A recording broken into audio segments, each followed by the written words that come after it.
Rilek Livre Audio présente Ivanhoe de Walter Scott.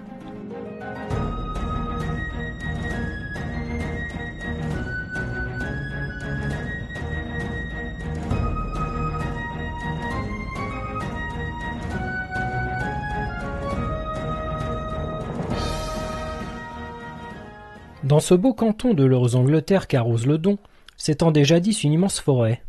Elle couvrait la plus grande partie des montagnes et des vallées qu'on trouve entre Sheffield et la charmante ville de Doncaster. Ce fut là que se livrèrent quelques-unes des plus sanglantes batailles de la guerre des Deux Roses. Là, encore, se terrèrent ces bandes de hors-la-loi, ces outlaws, dont les vieilles chansons anglaises ont popularisé les exploits. Tel est le lieu où se passe notre histoire. Aux dernières années du règne de Richard Ier, à l'heure où le retour du prince était désespérément attendu par ses sujets, accablés de tous les maux que peut enfanter la tyrannie. Les nobles, dont le pouvoir était devenu exorbitant sous le règne d'Étienne, et de qui le prudent Henri II n'avait pu obtenir qu'une soumission éphémère, avaient repris toute leur ancienne licence. Ils fortifiaient leurs châteaux, réduisaient tous leurs voisins à l'état de vassaux, et cherchaient surtout à grouper des forces pour tirer parti des troubles qui menaçaient le pays.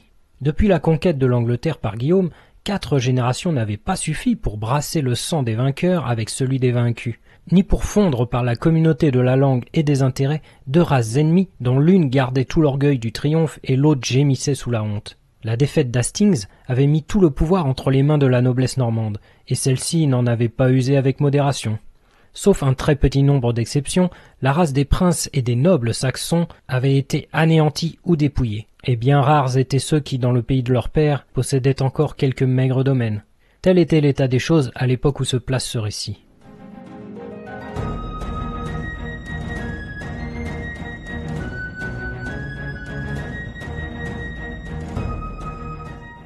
Les derniers rayons du soleil éclairaient une belle et verte clairière où des centaines de vieux chênes, qui avaient peut-être vu la marche triomphale des armées romaines, étendaient leurs rameaux noueux. 2 hommes étaient arrêtés là, qui, par leurs rudes apparences, semblaient faire partie du paysage. Le plus âgé portait une sorte de jaquette serrée au corps, taillée dans la peau de quelques bêtes des bois, aux poils usés en larges plaques et ne s'ouvrant que par le haut. Aux pieds, des sandales, et jusqu'à mi-jambe, 2 bandes entrecroisées de cuir de sanglier. L'homme avait la tête nue, avec des cheveux en tresse, que l'air et le soleil avaient colorés d'un roux ardent. Autour du cou, un collier de cuivre, fixé à demeure, et cette inscription gravée en caractères saxons. Gurt, fils de Beowulf, est l'esclave-né de Cédric de Rotherwood.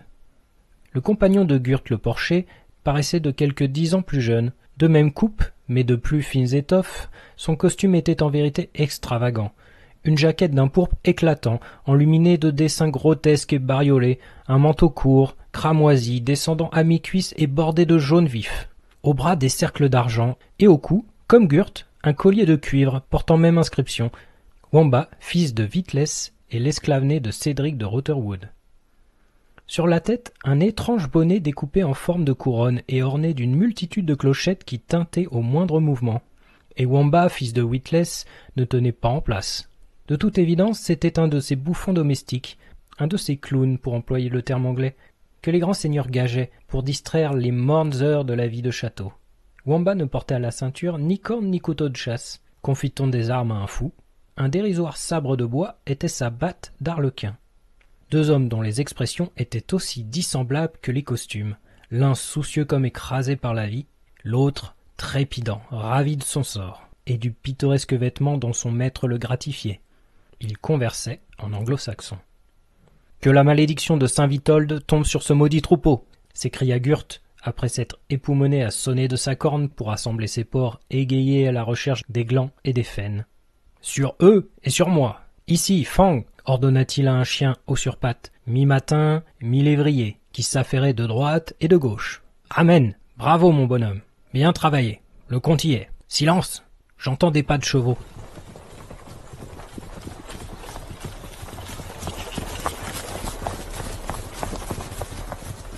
Quelle est cette compagnie?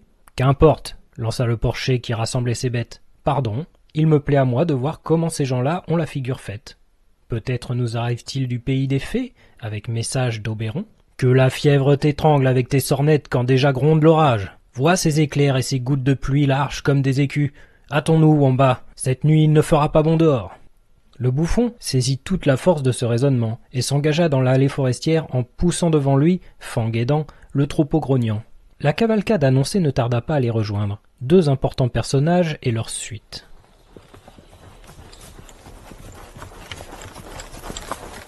L'un d'eux, portant l'habit de l'ordre de Cîteaux, est à coup sûr ecclésiastique de haut rang. Son aimable embonpoint et son air jovial, la finesse de son manteau et de son capuchon disaient assez que les règles de son couvent étaient lettres mortes aux yeux de ce disciple d'Épicure, et que le jeûne et le mépris du luxe du siècle n'étaient point du tout son fait. Il montait en cavalier consommé, une superbe mule magnifiquement harnachée, tandis qu'un modeste frère laid menait à la main sa monture de parade. L'un des plus beaux genêts qui se soit jamais vu sous le soleil d'Andalousie. Le compagnon de ce dignitaire de l'église était un homme d'une 40aine d'années, grand, sec, taillé en athlète. Il semblait porter sur son visage basané par le soleil de l'Orient les marques des rudes fatigues et des combats livrés en terre sainte. Une profonde cicatrice au front et le feu des yeux noirs au regard légèrement oblique accentuaient encore l'expression farouche d'un visage sur lequel se lisait aisément la violence des passions. Il était, lui aussi, couvert d'un long manteau monastique de couleur écarlate. Sur l'épaule droite, découpée en drap blanc, la croix de Malte. L'ouverture du manteau laissait apparaître la cotte de maille, les cuissardes et les jambières de métal du croisé. Il montait une haquenée pour ménager le cheval de bataille qu'un écuyer conduisait par la bride. Une bête splendide, harnachée pour le combat ou le tournoi. Un second écuyer tenait la lance de son maître, ainsi que le petit bouclier triangulaire et large du haut. Suivaient 2 valets d'armes, au visage bistré, enturbanés de blanc. L'un et l'autre montaient ces fins pur-sang arabes dont la légèreté d'allure contrastait avec la lourdeur des chevaux de Flandre et de Normandie. La singularité de cet équipage bariolé excita fort la curiosité de Wamba et de Gurt, qui reconnurent aussitôt l'un des cavaliers, le prieur de l'abbaye de Jorvaulx, célèbre à 10 lieues à la ronde pour son amour de la chasse et de la bonne table. Quant à l'étrange aspect de son compagnon et de sa suite, il accaparait à tel point l'attention des 2 compères qu'ils n'entendirent pas la demande du prieur de Jorvaulx s'enquérant d'une maison où ils puissent s'arrêter. « Eh bien, mes garçons » répéta le moine dans cet idiome bâtard mi-saxon, mi-français, qui permettait de se comprendre entre conquérant et conquis. « N'y a-t-il pas par ici quelques hommes de bien qui, pour l'amour de Dieu et de sa sainte Église, offrira l'hospitalité à 2 de leurs plus humbles serviteurs ?»« De leurs plus humbles serviteurs, murmura en lui-même le prudent Wamba. Puis à haute voix il répondit. À quelques milles d'ici, le prieuré de Bringsvort offrira au révérend bonne chère et bon gîte. Mon brave ami, répondit le prieur, si tu n'avais pas la cervelle détraquée par le carillon de toutes ces clochettes autour de ton bonnet, tu saurais qu'entre gens d'église, on ne se réclame jamais l'hospitalité. Nous nous ferions faute de ne pas laisser aux laïcs l'occasion d'être agréables à Dieu et de faire œuvre pie. J'ai beau n'être qu'un âne portant clochette, en effet, comme la mule de votre éminence, il me semble que la charité de notre Sainte Mère l'Église devrait commencer, comme toute charité, à s'exercer envers elle-même. Trêve d'insolence, drôle, coupa l'autre chevalier. Contente-toi de nous dire le chemin à prendre pour aller chez... Au fait, comment se nomme-t-il donc, votre Franklin, prieur aimé? Note. Franklin est un nom donné par les Normands aux anciens tannes, qui formaient la classe des nobles propriétaires terriens.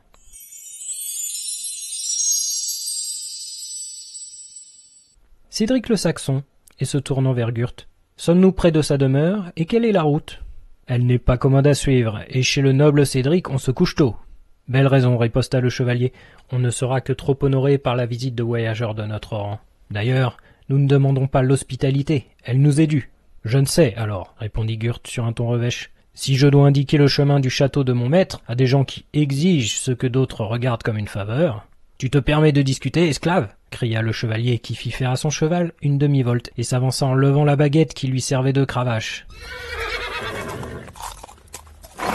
Gurt ne recula pas et le dévisagea d'un air farouche. « Par la Vierge Marie !» jeta le prieur. « Vous n'êtes plus ici en Palestine, frère brillant. Sur le sol de l'Angleterre, on ne prise guère les coups, sauf ceux, bien entendu, de la Sainte Église, qui châtie bien ceux qu'elle aime. » Et se tournant vers Wamba, une pièce d'argent à l'appui de sa demande. « Dis-nous le chemin, c'est un devoir de guider les voyageurs égarés. »« Eh bien, donc, consentit Wamba, prenez cette avenue jusqu'à la croix renversée. Vous la verrez par terre, cette croix. 4 routes s'y coupent. La bonne, c'est celle de gauche. Et veuille le ciel que vous arriviez avant l'orage. » Les cavaliers n'en écoutèrent pas davantage et piquèrent des 2.